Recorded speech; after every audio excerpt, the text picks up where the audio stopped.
పెళ్ళంటే నూరేళ్ల పంట అన్నారు పెద్దలు. ఇల్లంతా పచ్చటి తోరణాలు, బంధువుల ముచ్చట్లు, ఆడవాళ్ల ఆభరణాలు, పట్టు చీరలు, చిన్నారుల అల్లర్లతో పెళ్లి ఇంట సందడే సందడి. ఇక మూడు ముళ్లతో ఒకటి అయ్యే జంట సంగతి చెప్పనే అక్కర్లేదు కదా. అయితే పెళ్లి జరిగేటప్పుడు నిర్వహించే ప్రతి ఘట్టం, ప్రతి ఆచారం, ప్రతి వాగ్దానం వెనుక చాలా అర్థాలు ఉన్నాయి. అందుకే ఆచారాలకు అంత ప్రాధాన్యత ఉంది. కానీ ప్రస్తుత పరిస్థితుల్లో పెళ్లిలో ఉండే ఆచారాలకు ఇచ్చే ప్రాధాన్యత తగ్గింది. ఈ కాలం వధూవరులు పెళ్లిలో జరిగే ఆచారాలకు అర్థాన్ని కూడా తెలుసుకోవటం లేదు. పెళ్లిని కేవలం ఒక ఈవెంట్గా భావిస్తున్నారు.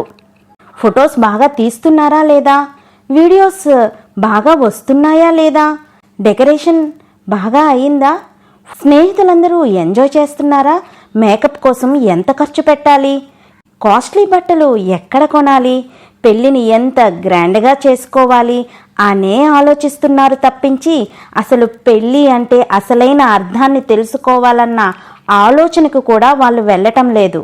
బహుశా అందుకేనేమో ఈ మధ్యకాలంలో పెళ్ళిళ్ళు పెద్దగా నిలబడటం లేదు. ఆడంబరంగా పెళ్లి చేసుకుంటున్నా సంవత్సరానికే విడాకుల వైపు మొగ్గు చూపుతున్నారు. అందుకే హిందూ సాంప్రదాయానికి అద్దం పెట్టే తెలుగు పెళ్లిళ్లలోని విశేషాలు, వాటి విశిష్టతలు మనం పూర్తిగా తెలుసుకుందాం. వాటిని మన ముందు తరాల వారికి తెలియజేద్దాం. అంతకంటే ముందు వీడియోని లైక్ చేయండి. మీరు చేసే ఒక్క లైక్ నాకు మరిన్ని వీడియోలు చేయటానికి ప్రోత్సాహకరంగా ఉంటుంది. అలాగే మీ అభిప్రాయాన్ని కామెంట్ చేయండి. ఈ వీడియో ఇంకాస్త ముందుకు వెళ్లేందుకు మీ స్నేహితులకు, కుటుంబ సభ్యులకు వీడియోని షేర్ చేయండి. మరిన్ని వీడియోల కోసం సబ్స్క్రైబ్ చేసేసుకోండి. Welcome to my channel voice of Gayatri.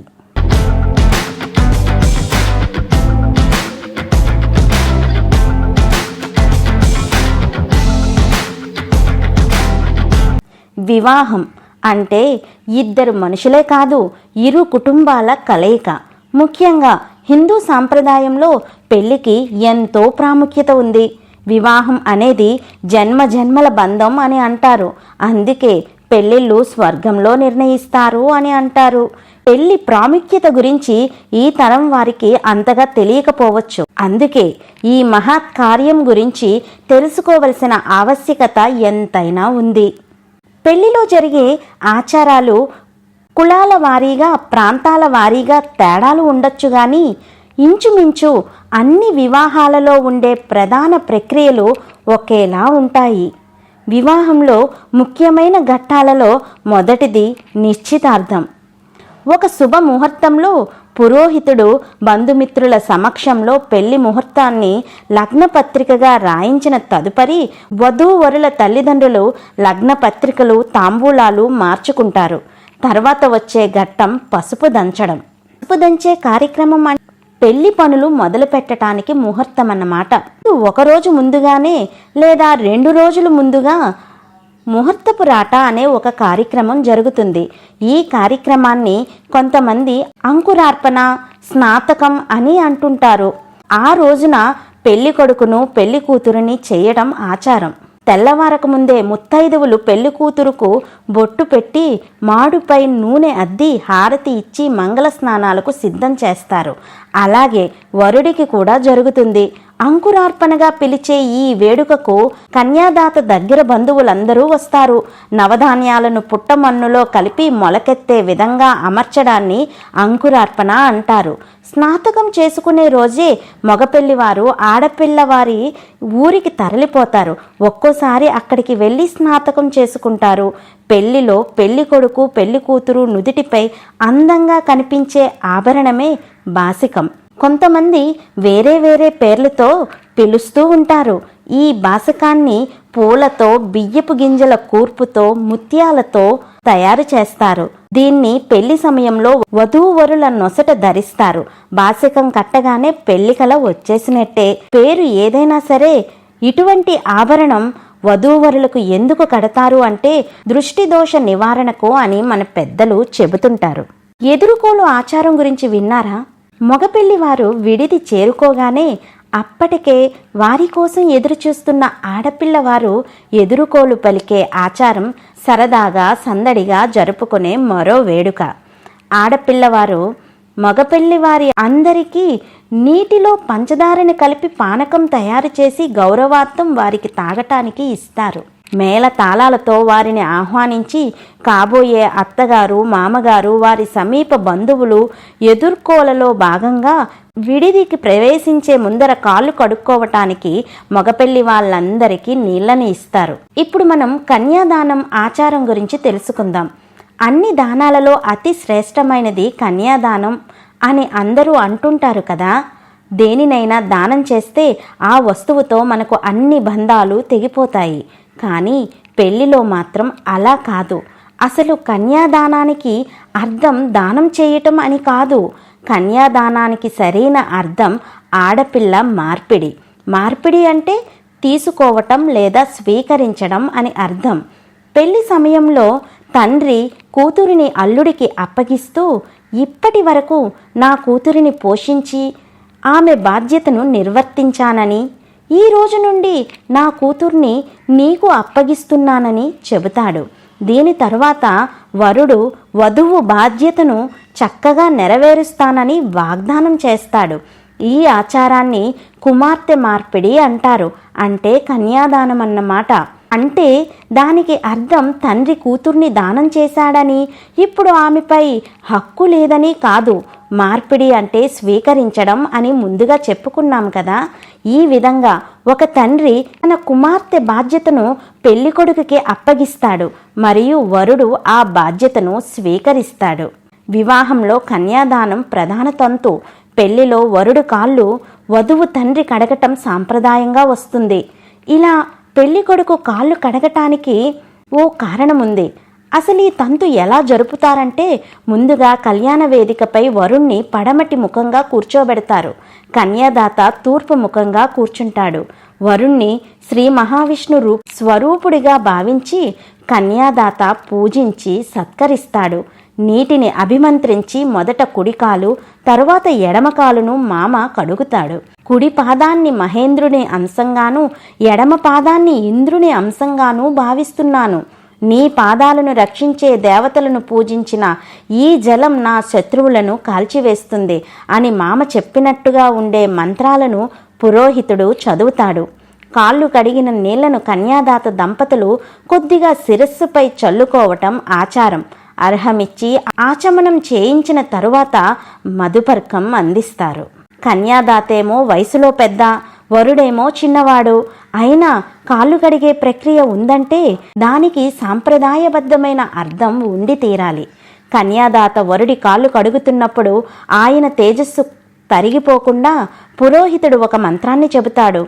నాలోని తేజస్సు, శక్తి, కీర్తి, బలం సుస్థిరంగా ఉండుగాక అన్న అర్థం వచ్చే మంత్రం అది. అది కన్యాదాత ఉచ్చరిస్తూ ఇచ్చిన అర్ఘాన్ని అంటే మంచినీరు స్వీకరిస్తాడు వరుడు.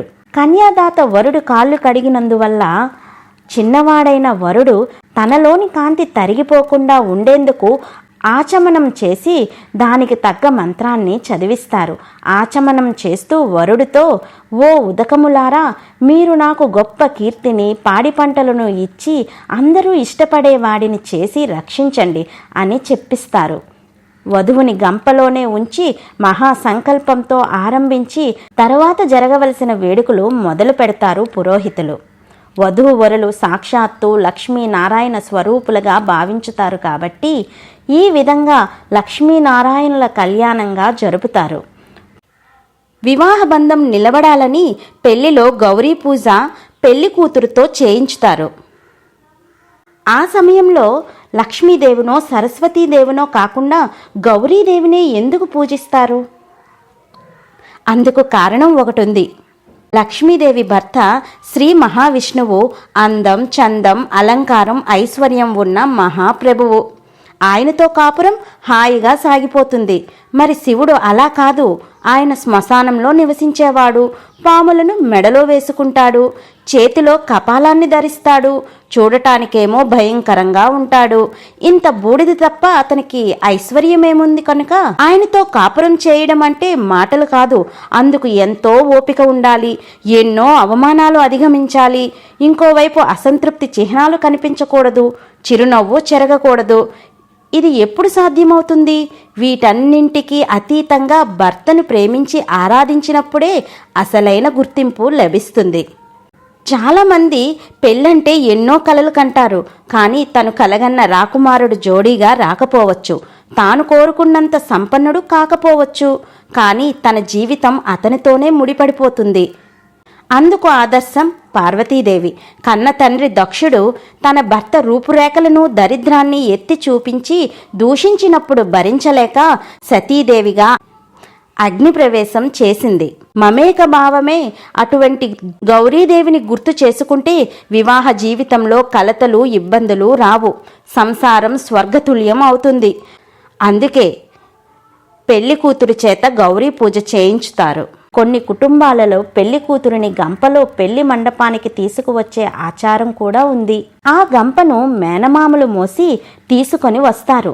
అంతేకాకుండా మరికొన్ని కుటుంబాలలో హోమ సమయంలో మేనమామ వచ్చి నెయ్యిలు అందించే కార్యక్రమం కూడా జరుగుతుంది. అంటే పెళ్లిలో మేనమామకు ఒక ముఖ్య బాధ్యతను అప్పగిస్తున్నారు. అందుకు కారణం కూడా ఉంది. పూర్వం మేనరికాల వివాహాలు బాగా జరిగేవి. మేనమామ కూడా ఇంకొకరితో వివాహం చేయడానికి అంగీకరించారని అనటానికి చిహ్నంగా పెళ్లి కూతురు మేనమామ గంపలో పెళ్లి కూతురిని కూర్చోబెట్టి వారికి ఎదురుగా ఉంచి కన్యాదానానికి సాక్షిభూతుడై ఉండటం ఒక ఆచారం. తరువాత జీలకర్ర బెల్లం. జీలకర్ర బెల్లం వధూవరులు ఒకరికొకరు తలపై పెట్టుకునే ఆచారం ఎందుకు ఉందో తెలుసుకుందాం. జీలకర్ర బెల్లం రెండు వేరువేరు వస్తువులు. జీలకర్ర బెల్లం కలిపితే ధన విద్యుత్తు ఉత్పన్నమై వస్తువులను ఆకర్షించే శక్తి కలుగుతుందని సైన్స్ చెబుతుంది. జీలకర్ర బెల్లం పెట్టడం వల్ల తలపై ఉండే బ్రహ్మరంధ్రం తెరుచుకుంటుంది. అలాగే జీలకర్ర బెల్లం మిశ్రమం బాగా కలిసిపోతుంది. అలా వధూవరులు కూడా కలిసిపోవాలని పూర్వీకులు ఈ సాంప్రదాయాన్ని ప్రవేశపెట్టారు. జీలకర్ర బెల్లం పెట్టే చోటే సహస్రార చక్రం ఉంటుందని యోగశాస్త్రం చెబుతుంది. ఇక బ్రుకుటి మధ్యలో ఆజ్ఞాచక్రం ఉంటుంది. అంటే ఈ క్రతువులో మనిషి అత్యున్నత స్థితిని సూచించే 2 చక్రాలని మేలుకొలిపే ప్రయత్నం జరుగుతుందన్నమాట. ఇలా ఏర్పడిన అనుబంధం జీవితకాలం నిలిచిపోతుందట. ఇక్కడ మరో విషయం గమనించండి. జీలకర్ర బెల్లం ముహూర్త సమయం వరకు వధూవరుల మధ్యలో ఉంచే తెరకు కూడా ఒక అర్థం ఉంది. వధువుని జీవాత్మగా వరుడిని పరమాత్మగా భావిస్తే మధ్యలో ఉండే తెర మాయ. జీవాత్మకు పరమాత్మ దర్శనం కావాలంటే మాయను తొలగించి తలపై చేతులు ఉండగా ఒకరిని ఒకరు చూస్తారు. ఇలా వాళ్ళ బంధం బలపడుతుందని అర్థం. పెళ్లిలో మంగళసూత్రం ప్రాధాన్యత గురించి తెలుసుకుందాం. మంగళసూత్రం అనే శబ్దం సంస్కృతం నుండి వచ్చింది. సంస్కృతంలో మంగళ అంటే శోభాయమానం, శుభప్రదం అనే అర్థాలు ఉన్నాయి. సూత్రం అంటే తాడు, అంటే ఆధారమైనది అనే అర్థం. సాధారణంగా మంగళసూత్రాన్ని 108 సన్నని పోగులు, దారాలు కలిపి తయారు చేస్తారు. ఆ పోగులకు పసుపు రాసి రూపొందిస్తారు. ఈ తాళిని వరుడు వధువు మెడలో 3 ముళ్ళు వేస్తాడు. మంగళసూత్రధారణ జరిగే సమయంలో వేద పండితులు ఒక మంత్రాన్ని పఠిస్తారు. ఈ మంత్రానికి చాలా విశిష్టత ఉంది. ఆ మంత్రానికి అర్థం ఏమిటో తెలుసా? నా జీవితానికి కారణమైన ఈ సూత్రంతో నేను నీ మెడలో మాంగళ్యం అనే బంధాన్ని వేస్తున్నాను. నీ మెడలో మాంగళ్యంతో నీవు 9 వసంతాలు జీవించాలి.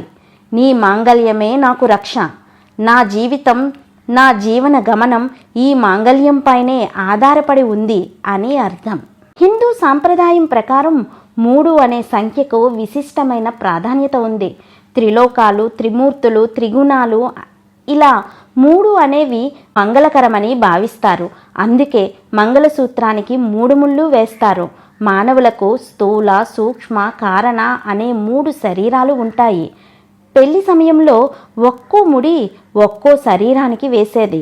అంటే బాహ్య శరీరంతోనే కాదు, మొత్తం 3 శరీరాలతో మమేకం అవుతాను అనే అర్థంలో ఈ 3 ముళ్ళు వేస్తారు. భార్యాభర్తల శాశ్వత బంధానికి గుర్తు. అది వైవాహిక జీవితాన్ని సమస్త కీడుల నుండి తొలగిస్తుందని హిందువుల నమ్మకం. శక్తి స్వరూపిణి అయిన స్త్రీ మెడలో మంగళసూత్రం ఉన్నంత వరకు భర్తకు ఆయుష్ ఉంటుందని నమ్ముతారు. అందుకే హిందూ స్త్రీ మంగళసూత్రం ధరిస్తుంది. వివాహిత మెడలో మంగళసూత్రం లేదంటే భర్త చనిపోయినట్టుగా భావిస్తారు. వివాహంలో బ్రహ్మముడి ఎందుకు వేస్తారో తెలుసా? మన శరీరంలో మూలాధార చక్రానికి స్వాదిష్టాన చక్రానికి మధ్యలో బ్రహ్మగ్రంథి ఉంటుంది. ఇది ప్రత్యుత్పత్తికి సంబంధించిన రసాయనాలను ఉత్పత్తి చేస్తుంది. పురోహితుని రూపంలో ఉన్న సాక్షాత్తు బ్రహ్మదేవుడు వేసే ముడులే బ్రహ్మముడులని, బ్రహ్మగ్రంథులను కలపటానికి వేసే ముడులు కాబట్టి బ్రహ్మముడులని పెద్దలు చెబుతారు. వధూవరులు ఇద్దరిని 2 దేహాలు, ఒకటే ఆత్మ, ఒకటే ప్రాణంగా చేసే ప్రక్రియే బ్రహ్మముడి. కందపిలక, తమలపాకు, వక్క, పసుపు కొమ్ము, ఖర్జూరపు కాయ, చిల్లర నాణం కలిపి వధూవరుల కొంగుకు కట్టి ఇద్దరి కొంగులను కలిపి ముడి వేస్తారు. కంద ఒకచోట పాతితే దినదినము వృద్ధి చెందుతూ ఎకరముల వరకు వ్యాప్తిస్తూ పోతుంది.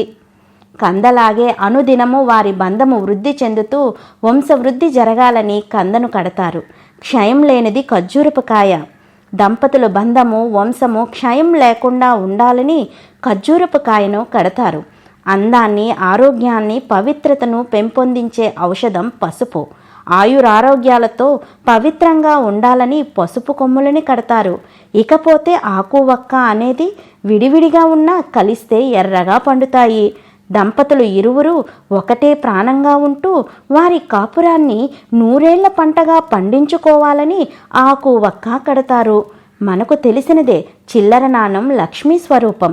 అష్టైశ్వర్యాలతో వృద్ధి చెందాలని చిల్లర నాణం కడతారు.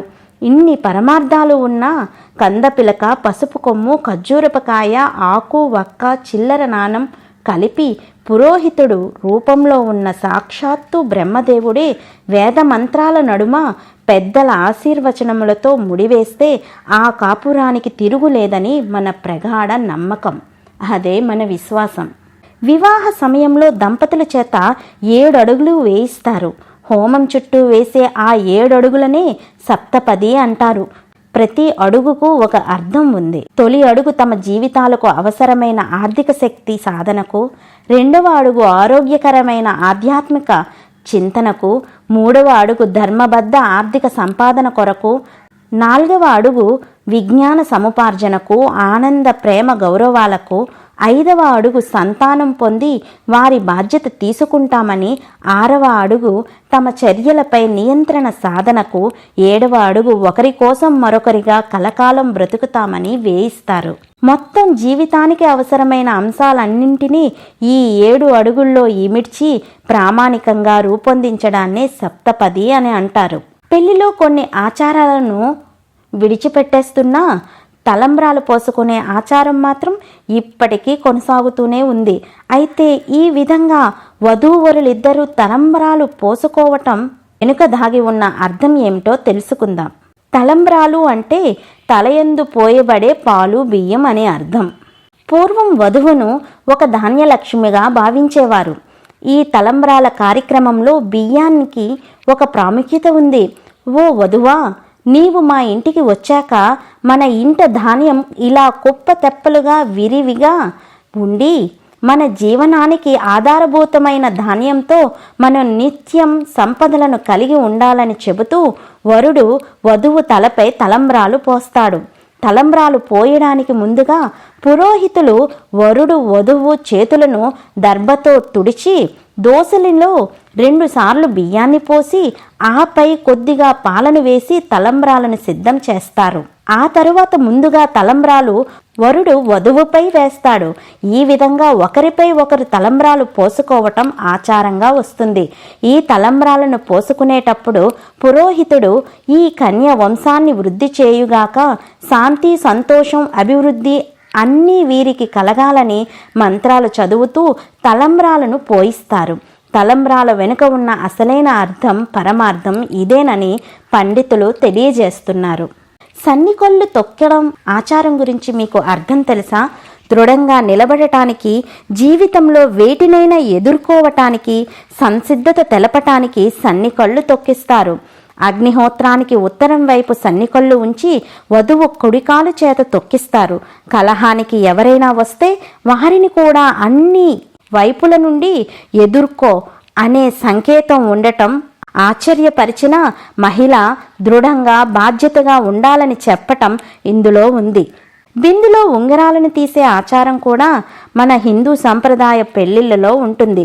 ఈ కార్యక్రమం వధూవరులతో పాటు చుట్టూ ఉన్న వాళ్లకు కూడా చాలా సరదాగా కనిపించే ఒక తంతు.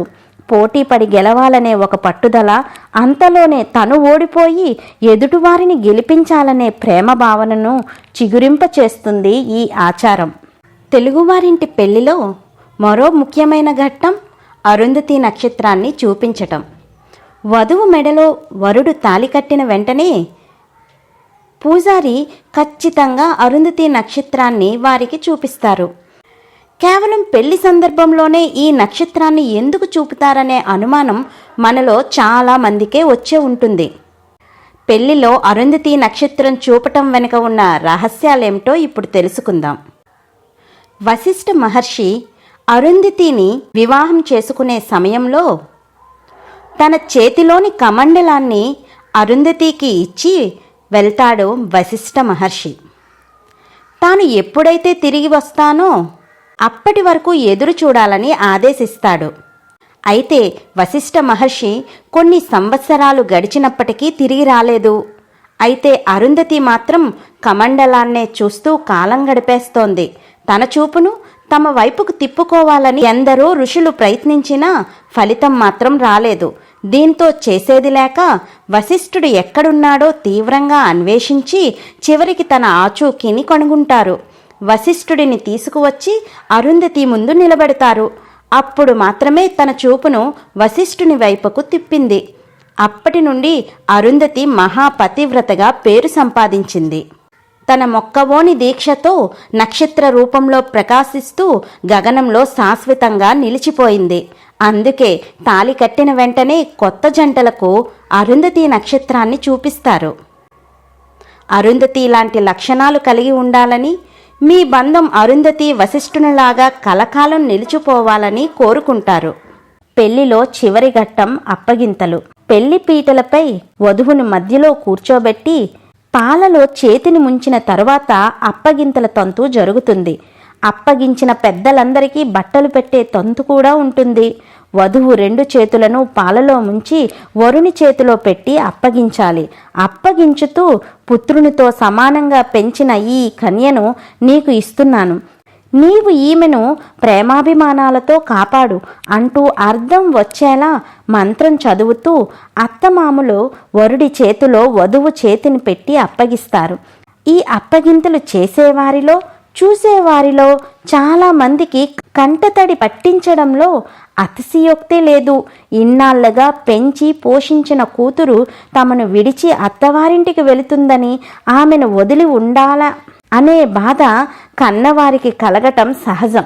హిందూ సాంప్రదాయంలో తెలుగు పెళ్లిళ్లలో ఉండే ఆచారాలకు అర్థం తెలుసుకున్నారు కదా. ముఖ్యంగా నేను చెప్పదలుచుకునేది ఏమిటంటే, ఈ తరం యువతకు పెళ్లి ఆచారాలపై అవగాహన బొత్తిగా లేదు. పెళ్లి అంటే పుట్టినరోజుకు చేసుకునే పార్టీలానే భావిస్తున్నారు. ఇది అంతకు మించి చేసుకునే ఒక ఆడంబరమైన పార్టీ అనుకుంటున్నారు. హిందూ సంప్రదాయంలో జరిగే ఈ తెలుగు పెళ్లిళ్లలో ప్రతి ఆచారానికి ఒక అర్థము పరమార్థము ఉంది. వాటిని అర్థం చేసుకొని పెళ్లి జరుగుతున్నప్పుడు మనస్ఫూర్తిగా పంతులు గారు చదివే మంత్రాలపై మనసును లగ్నం చేసి వాగ్దానాలు చేయటం వల్ల వధూవరులు జీవితాంతం ఒకరికొకరుగా జీవిస్తారు. కానీ ప్రస్తుత కాలంలో అలా జరగటం లేదు. నేనొక పెళ్లిలో చూశాను. సప్తపది అంటే అర్థం తెలియని ఓ పెళ్లి కూతురు డాన్స్ స్టెప్పులతో 7 అడుగులు వేస్తుంటే అందుకు అంత పాడుతున్నాడు పెళ్లి కొడుకు. చుట్టూ చూస్తున్న బంధువులు అందుకు సహకరిస్తున్నట్టుగా ఎంకరేజ్ చేస్తున్నారు. కానీ ఆ సప్తపది ఎంత పవిత్రమైనదో ఊహించండి. పవిత్రమైన ఈ తంతును అపహాస్యం చేస్తే ఆ పెళ్లి నిలబడుతుందంటారా? ఈ మధ్య కాలంలో సోషల్ మీడియాలో వైరల్ అయిన ఒక వీడియో చూశాను. పవిత్రమైన తలంబ్రాలు వేసుకునే తంతు జరిగేటప్పుడు బ్రహ్మస్థానంలో కూర్చొని పెళ్లి జరిపిస్తున్న పంతులు గారు పద్ధతిని వివరించి ఒకరి తలపై ఒకరు తలంబ్రాలు వేసుకోవాలని చెబితే పెళ్లి కొడుకు పెళ్లి కూతురు ఒకే సమయంలో ఆ తలంబ్రాలను పంతులు గారిపై వేశారు. ఇంకా తలంబ్రాలు వేసుకునే ఆచారాన్ని అపహాస్యం చేసినట్టే కదా. బరువైన వాగ్దానం చేస్తూ మంగళసూత్రాన్ని వరుడు వధువు మెడలో కట్టిన తరువాత చాలా మంది అమ్మాయిలు ఆ మంగళసూత్రానికి పెద్దగా విలువ ఇవ్వటం లేదు. మంగళసూత్రాన్ని ఒక ఆభరణంలా చూస్తూ లాకర్లో పెట్టేస్తున్నారు. చిన్న నల్లపూసలను మెడలో వేసుకుంటున్నారు. మంగళసూత్రాన్ని కట్టినవారు కట్టించుకున్నవారు ఆ ప్రక్రియలో చేసే వాగ్దానాన్ని పూర్తిగా అర్థం చేసుకుంటే వారి జీవితంలో ఎటువంటి అపార్థాలు అపోహలు వచ్చినా విడిపోకుండా ఒకటిగా ఉంటారు. ఇక్కడ మరో విషయం చెప్పాలి. పెళ్లి తంతులో బిందెలో ఉంగరాలు వేసి ఆ ఉంగరాలను వెతికే కార్యక్రమం జరుగుతుంది కదా. పెళ్లిలో అతి సరదాగా జరిగే ఈ తంతు వధూవరులకు ఒకరి కోసం ఒకరిగా ఉండాలని భావన వారిలో కలగాలని ప్రేమాభిమానాలు కలుగుతాయనే ఉద్దేశంతో ఆ ఆచారాన్ని జరిపిస్తే ఈ కాలం వధూవరులు ఆ తంతులో రక్తాలు వచ్చినట్టుగా ఆడి వారి పంతాన్ని ఆ సమయంలోనే అందరికీ చూపిస్తున్నాను. రక్తాలు వచ్చినా పట్టించుకోవటం లేదు. ఉంగరాన్ని బయటకు తీసి మేమే గెలిచాము అని చెప్పే ఆరాటమే గాని సర్దుకుపోయే తత్వం ఏమాత్రం కనిపించటం లేదు. ఇప్పుడు జరుగుతున్న పెళ్లిళ్లలో మరో విషయం గమనించండి. పంతులు గారు మంత్రాన్ని చెప్పాలని పెళ్లి కొడుకుతో చెబుతుంటే పెళ్లి కొడుకు మాత్రం వీడియోలకు ఫోటోలకు స్టిల్స్ ఇస్తూ ఉంటాడు. అక్కడ వారి ఏకాగ్రత పూజ పైన దేవుడి పైన ఆ జరిగే తంతు పైన ఉండటం లేదు, ఫోటోగ్రాఫర్స్ పైనే ఉంటుంది. జ్ఞాపకాలని భద్రపరుచుకోవచ్చు, కాదనటం లేదు. కానీ జ్ఞాపకాల కోసం జీవితాలను బలి చేసుకోకూడదు కదా. పెళ్లి పవిత్రమైనది. ప్రతి ఆచారానికి ఒక అర్థం పరమార్థం ఉంది. ఆచారాలకు అర్థాలు తెలుసుకోండి. మనస్ఫూర్తిగా ప్రతి తంతును వధూవరులు పూర్తి చేయాలి. పెద్దల ఆశీస్సులను తీసుకోవాలి. పెళ్లి అయిన తరువాత భార్యాభర్తల మధ్య దాంపత్య ధర్మం ఉంటుంది. అందుకే పెళ్లి అనేది విడదీయరాని బంధం. దంపతుల మధ్య ఏమైనా పొరపచ్చాలు వచ్చినా ఆ ధర్మమే వారిని ఒకటిగా కలిపి ఉంచుతుంది. ఈ వీడియో మీకు నచ్చినట్లయితే లైక్ చేయండి. కామెంట్ సెక్షన్లో మీ అభిప్రాయాన్ని తెలియజేయండి. మీ ఫ్యామిలీ అండ్ ఫ్రెండ్స్కు వీడియోను షేర్ చేయండి. చివరగా మరిన్ని వీడియోల కోసం సబ్స్క్రైబ్ చేసి పక్కనే ఉన్న బెల్ ఐకాన్ని ట్యాప్ చేయండి. Thank you.